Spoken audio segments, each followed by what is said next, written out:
चुनाचे उसे जंगल में ले जाता और जिंदा दफन कर देता। इससे बड़ा बल्कि सबसे बड़ा ऐब उनमें ये था कि बुतों को पूजते थे, बुतों को अपना कारसाज समझते थे, उन पर चढ़ावे चढ़ाते थे, उनके नामों की मन्नतें मानते थे, उनको अपना इलाह ख्याल करते थे। इन हालात में वहां यूनिवर्सिटियां कहां हो सकती थी? वहां तो मदरसे भी नहीं थे, बच्चों के लिए स्कूल भी नहीं थे। लेकिन हमारे नबी सल्लल्लाहु अलैहि वसल्लम की आमद ने वहां का नक्शा ही बदल कर रख दिया, काया पलट दी। साहबा किराम रजी अल्लाह अन्हुम में से हर किस्म के उलूम व फनून के ऐसे माहिर हुए कि दुनिया आज तक उनका लोहा मानती है। मसलन खालिद बिन वलीद रजी अल्लाह अन्हु की सिपा सालारी को ले लें। उन्होंने 60,000 के लश्कर का मुकाबला सिर्फ 60 जांबाजों से किया और 60,000 ने शिकस्त खाई। इससे बढ़कर मिसाल क्या हो सकती है? उमर रजी अल्लाह अन्हु की खिलाफत के जमाने में इस्लामी हुकूमत 22 लाख मुरब्बा मील पर फैल चुकी थी और इस तरह उनका हुक्म चलता था कि कोई चूं भी नहीं कर सकता था। लेकिन जब ये मुसलमान नहीं थे तो अपने बाप के ऊंट चराया करते थे। ये सब इस्लाम की बरकत थी कि वो इतनी बड़ी इस्लामी हुकूमत के खलीफा बने। यही वो बरकत थी जिसने अबू उबैदा बिन जर्राह को अमीनुल उम्मत बना दिया और इससे भी बढ़कर एक अजीम सिपहसालार बने जिन्होंने रूमियों को शिकस्त पर शिकस्त दी। उन्हें अमीनुल उम्मत का लक़ब कैसे मिला? इसकी वजाहत कुछ यूं है कि जब इस्लाम और नबी करीम सल्लल्लाहु अलैहि वसल्लम की मुखालिफत करने वालों यानी मक्का के कुरैश, मदीने के यहूदियों और ईसाइयों का जोर टूट गया और पहली इस्लामी हुकूमत कायम हो गई, तो दूर दराज इलाकों में रहने वाले अरब गिरोह दर गिरोह इस्लाम कबूल करने के लिए मदीना आने लगे। इन गिरोहों में एक गिरोह यमन के इलाके नजरान का आया। ये लोग ईसाई थे। इन लोगों ने इस्लाम की सच्चाई जानने के लिए कई दिन तक बहस की। नबी करीम सल्लल्लाहु अलैहि वसल्लम ने उनके साथ बहुत अच्छा सलूक किया, उनके सवालात के जवाबात दिए, लेकिन वो मुसलमान न हुए। ताहम उन्होंने वादा किया कि वो जिजिया अदा करते रहेंगे। जिजिया एक किस्म का टैक्स कह लें जो इस्लामी हुकूमत में रहने वाले गैर मुस्लिमों से वसूल किया जाता था। इसके अलावा उन्होंने ये दरखास्त भी की कि उनके साथ किसी ऐसे ईमानदार आदमी को भेज दिया जाए जो उनसे जिजिया वसूल करने के साथ उन्हें दीन इस्लाम की बातें बताए। अल्लाह के रसूल सल्लल्लाहु अलैहि वसल्लम ने फरमाया, ठीक है, मैं तुम्हारे साथ एक ऐसे शख्स को भेजूंगा जो इस उम्मत का अमीन है। आप सल्लल्लाहु अलैहि वसल्लम के ये अल्फाज सुनकर सैयदना अबू बकर और सैयदना उमर रजी अल्लाह ताला अन्हुमा जैसे बड़े सहाबा के दिलों में ख्वाहिश पैदा हुई कि इन नजरानियों के साथ उन्हें भेजा जाए ताकि ये इज्जत उनके हिस्से में आए। लेकिन अल्लाह के रसूल सल्लल्लाहु अलैहि वसल्लम ने सैयदना अबू उबैदा बिन जर्राह रजी अल्लाह अन्हु को खड़े होने का इरशाद फरमाया और इस तरह ये इज्जत उनके हिस्से में आई और वो अमीनुल उम्मत कहलाए। अरबी में अमीन ऐसे शख्स को कहते हैं जो बहुत दयानतदार हो, उसके पास कोई अमानत रखवाई जाए तो उसमें खयानत न करे, वादे के मुताबिक उसको लौटा दे। तो ये था उनके अमीनुल उम्मत बनने का वाकया। हाँ, तो मैं बता रहा था कि वो अशरा मुबशरा में से हैं। इनका ताल्लुक कुरैश की एक शाख बनु फहर से था। वो रसूलुल्लाह सल्लल्लाहु अलैहि वसल्लम के मदीने की तरफ हिजरत फरमाने से 20 बरस पहले और एक रिवायत के मुताबिक 40 बरस पहले मक्का में पैदा हुए। उनका असल नाम आमिर था। अबू उबैदा उनकी कुनियत थी। औलाद की निस्बत से जो नाम मशहूर हो जाता है उसको कुनियत कहते हैं।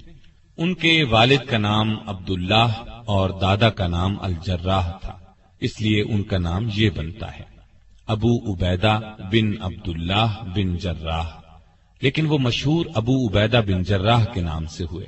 उनका सिलसिला निस्बत ऊपर जाकर रसूलुल्लाह सल्लल्लाहु अलैहि वसल्लम से जा मिलता है। उनकी एक शान ये है कि ये सबसे पहले ईमान लाने वालों में शामिल हैं। सबसे पहले ईमान लाने वालों को साबिकून अल अव्वलून कहते हैं। उस वक्त मुसलमान होने वालों को सख्त तकालीफ दी जाती थी। कहा जाता है कि उन्होंने सैयदना अबू बकर रजी अल्लाह अन्हु के कहने पर इस्लाम कबूल किया था। जिस दिन ये मुसलमान हुए उसी दिन इन हजरात ने भी इस्लाम कबूल किया था। سیدنا عبد الرحمن بن عوف، سیدنا عثمان بن مظعون، سیدنا ارقم بن ارقم رضی اللہ تعالی عنہ۔ ان میں عبد الرحمن بن عوف بھی عشرہ مبشرہ میں سے ہیں۔ پھر جب مسلمانوں کو بہت زیادہ ستایا جانے لگا، ظلم کے پہاڑ ان پر توڑے جانے لگے، تپتی ریت پر جب ان کو لٹایا جانے لگا، زنجیروں سے باندھ کر جب ان کو کھینچا جانے لگا، پھر انہیں بھوکا پیاسا رکھا جانے لگا، تب نبی صلی اللہ علیہ وسلم نے اللہ کے حکم سے مسلمانوں کو اجازت دی کہ مکہ چھوڑ کر حبشہ چلے جائیں۔ اللہ کی خاطر اس طرح وطن اور گھر بار چھوڑنے کو ہجرت کرنا کہتے ہیں۔ ہجرت کا حکم 5 نبوی میں دیا گیا اور 11 مرد اور 4 عورتیں حبشہ چلے گئے۔ لیکن حبشہ کا بادشاہ نجاشی تو مسلمان ہی نہیں تھا۔ یہ ٹھیک ہے، وہ عیسائی تھا لیکن بہت نیک دل تھا۔ اس نے ان مہاجر مسلمانوں کو اپنے ملک میں رہنے کی اجازت دے دی اور ان کے ساتھ بہت اچھا سلوک کیا۔ یہاں میں آپ کو یہ بھی بتاتا چلوں کہ قرآن مجید کی روح سے عیسیٰ علیہ السلام اللہ کے جلیل القدر پیغمبر تھے۔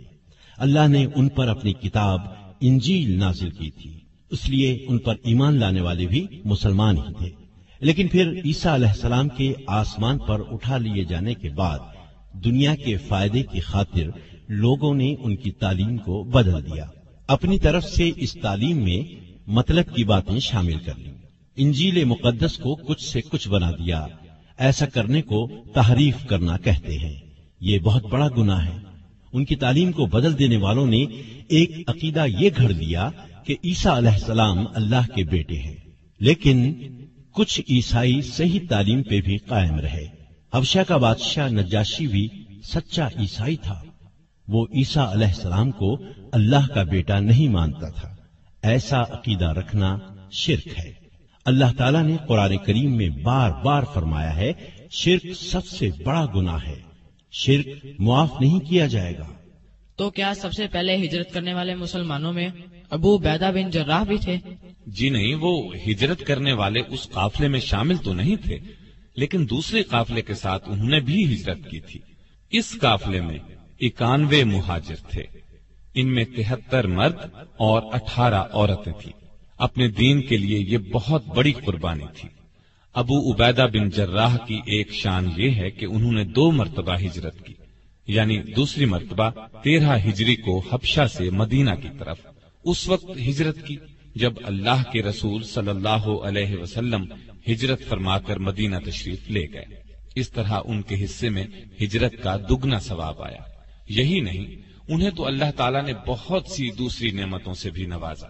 میں پہلے بتا چکا ہوں کہ وہ عشرہ مبشرہ میں شامل ہیں، اور جہاں تک میرا خیال ہے یہ حلف الفضول میں بھی شامل رہے ہوں گے۔ میں آپ کو یہ بھی بتاتا چلوں کہ مدینہ تشریف لانے کے بعد نبی اکرم صلی اللہ علیہ وسلم نے مسلمانوں کے مابین جو مواخات قائم کی تھی، اس میں حضرت ابو عبیدہ بن جراح بھی شامل تھے۔ جی، مواخات؟ مواخات کا مطلب ہے بھائی چارہ۔ نبی صلی اللہ علیہ وسلم نے 2 مسلمانوں میں بھائی چارہ قائم فرمایا تھا۔ اس طرح ابو عبیدہ بن جراح رضی اللہ عنہ کو ابو طلحہ رضی اللہ عنہ کا دینی بھائی بنایا۔